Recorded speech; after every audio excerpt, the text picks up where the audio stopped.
Hello everyone, hope you're doing well.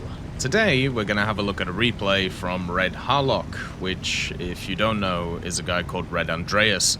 Red Andreas has been part of the Tech Hub community for a long time.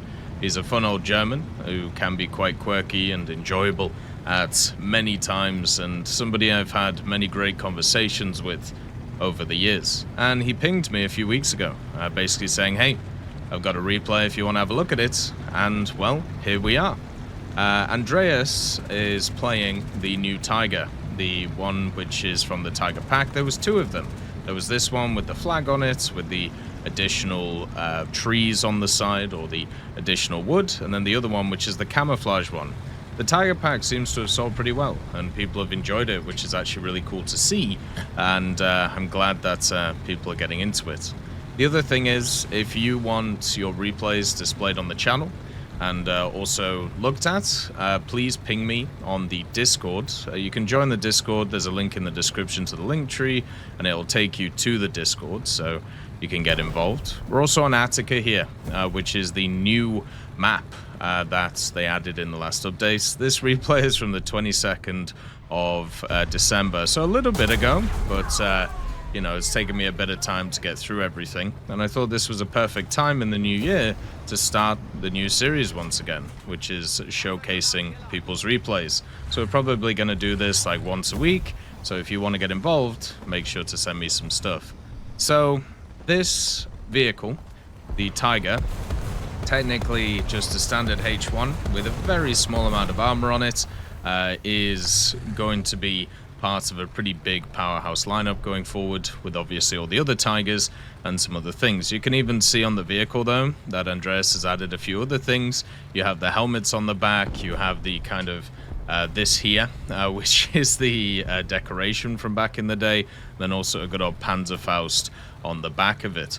And on Attica, since this map is still pretty new, I do see it quite a lot of mid-tiers, and it very much feels like people don't really fully know how to play it yet. There's so many different corners and open areas, and you can see here that Andreas is really pushing very aggressively forward into the center where nobody is. And it's pretty impressive to actually get to this position with nobody covering it, but the guy next to him does get hammered.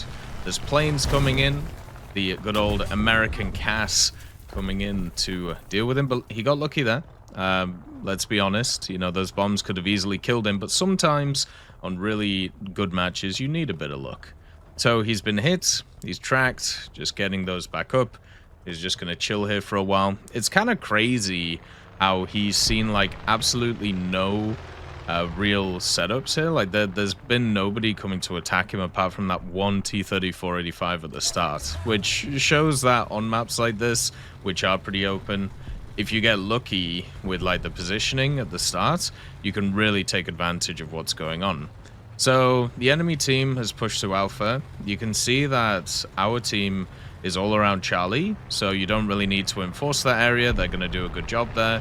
But around Alpha, they're really struggling. And also the CAS elements, the F4, is really taking everybody apart at Alpha. So if you just generally see this stuff, you know, the fact is, Alpha needs to be helped. Now, Andreas can hear this guy. It's just an IS-1 wandering about, obviously looking in the direction of the other side.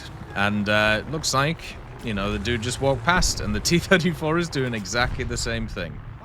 So just remember to always check your sides. That shot he got super unlucky with. That was the good old turret ring on the T-34. That does eat shells, by the way, so you do have to make sure to aim not at the turret ring on the side, because it's like 2 layers of armor. Now you can hear another guy around there, which is of course the Kungstiger. Gets lucky there. I don't know how the Kungstiger didn't kill him. Must have just screwed it up a little bit. But if you didn't know about the Tiger 2P, guess what? It has really weak cheeks, so you can just go straight through it, which is why it was surprising to me that the Tiger 2P went up in BR to the Tiger 2H's BR, which is just fundamentally better. So already, straight away, you can see that all those guys have been pushing from the Alpha section basically Andreas by himself has been holding Bravo, getting, you know, 3 kills. There's a T-34 over there and also an IKV. Took another shot, took a bunch more CAS. But the major thing is that T-34, and did you see that shot? Oh, it hit the machine gun port, somehow ricocheted down, and then up and hit the ammo. Now, once again, that look factor is on his side. You can hit people to his left right now, and then also the IKV that just took out its gun.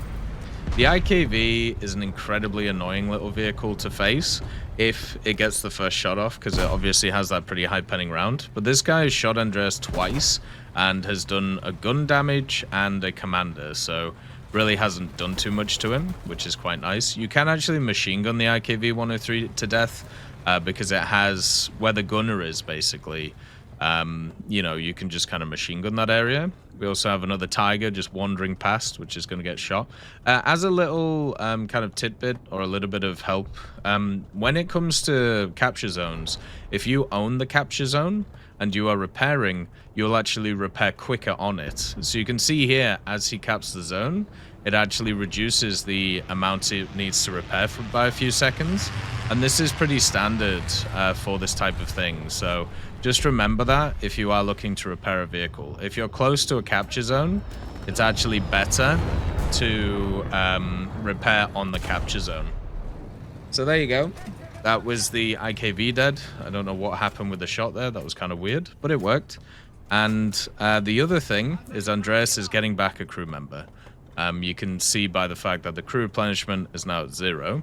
And a full complement is always better than not. It's always nice having that extra crew member if you need to sort things out. And the other thing is... Jesus.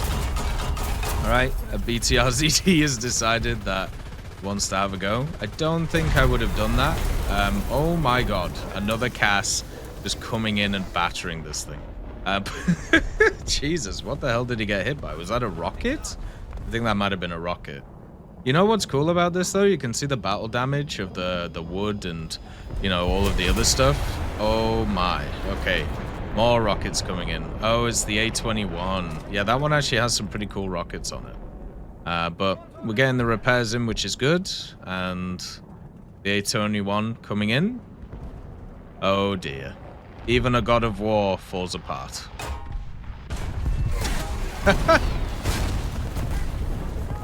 Nice. If the AAs aren't dealing with the CAS threat, sometimes you just got to do it yourself. But don't worry, because the moment you deal with one plane, another one turns up, which is exactly what has happened here.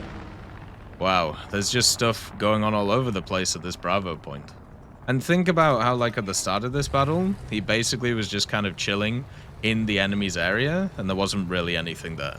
There is this kind of nice little lip, though, in the Bravo point you can use to your advantage, because the enemy can either push from all 3 separate ways, so it's kind of hard to deal with. But if you yourself kind of just sit in this area, you're covered from most of it, so you can actually defend quite well. The only issue is from Charlie, and as you can see from the team, they have nobody at Charlie. But the idea is they'll probably decap Charlie before they come to Bravo, so you don't have to worry about it too much. So therefore, forward ho. Time to push the advantage that the team has got at Alpha and Bravo, and hopefully not get sideswiped from the left, which, you know, may happen at the end of the day. Ooh, nice kill there by the F4, the F4U Corsair. I think they gave the Corsair independent bomb drops, which is why you see it way more often now than stuff like the P-51. But I might be wrong about that. Oh god, the army's coming. But Andreas is repositioned, so he can get some nice side shots. Boom! Goes the dynamite. Always like when the ISU explodes, it looks really nice. And then an oblivious American player. People always talk about German players being oblivious. Well, the tides have turned. It is saying that he needs to repair his ground vehicle. I don't really know what he needs to repair on it. I think that might be just a visual bug. Yeah, there you go. Because he is screwed up. You know, he's taken a lot of damage in this one, which is kind of nuts. But at the same time, you know, he's been able to reposition well. He's been able to move around well.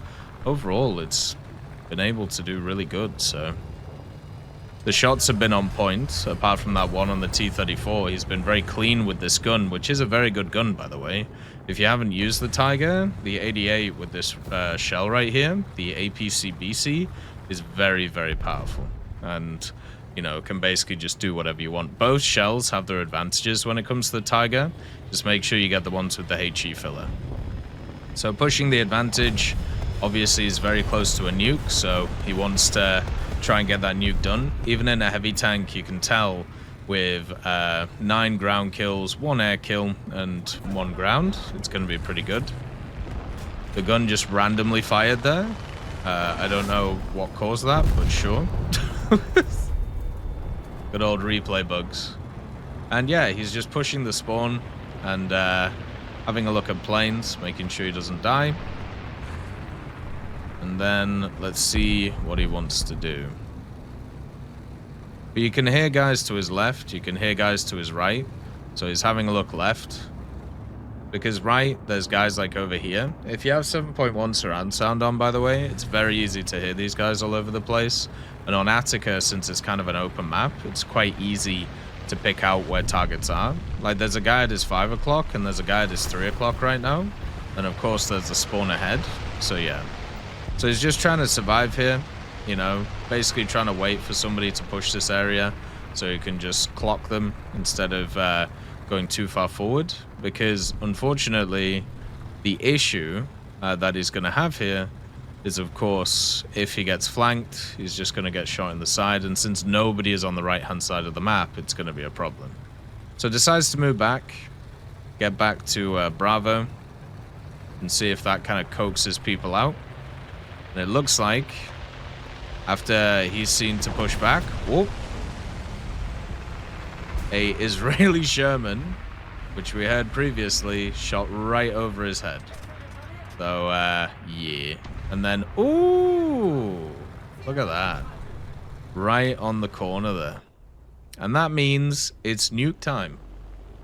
A pretty good performance there. Marshalling the Bravo point, being able to hold the offensive from the left-hand side, and then kind of pushing forward the advantage. Usually when it comes to nukes and when it comes to map control, that's what you see. But at the same time, in the first few minutes of the battle, because there was nobody kind of in the front area of him, he was able to dominate that position and do really, really well. Which is why things like this are very important. It's why, you know, moving in a direction towards the enemy spawn but not too far so you get outflanked is important too, and knowing when to come back to be able to defend yourself. Now the problem is the enemy has full air control, so the nuke is getting denied. And this is another thing you'll see with American teams a lot, where they'll have a lot of air in the air and they'll do, you know, really well with it and be able to get a lot of kills, but then they'll lose the battle because they can't win the ground portion. But yeah, kind of sucks that the B-29 got shot down, but it doesn't really matter. At the end of the day, Andreas did very good in this match, marshaled the B point incredibly well, and showed how strong the Tiger can be, even after so many years of it being added to the game. As always, I hope you have a wonderful day, and I'll see you next time.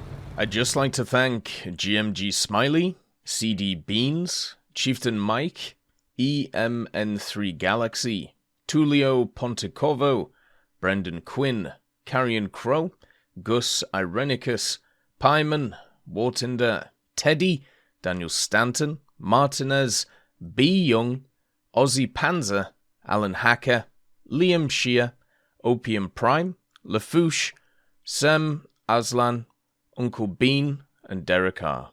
for supporting the channel.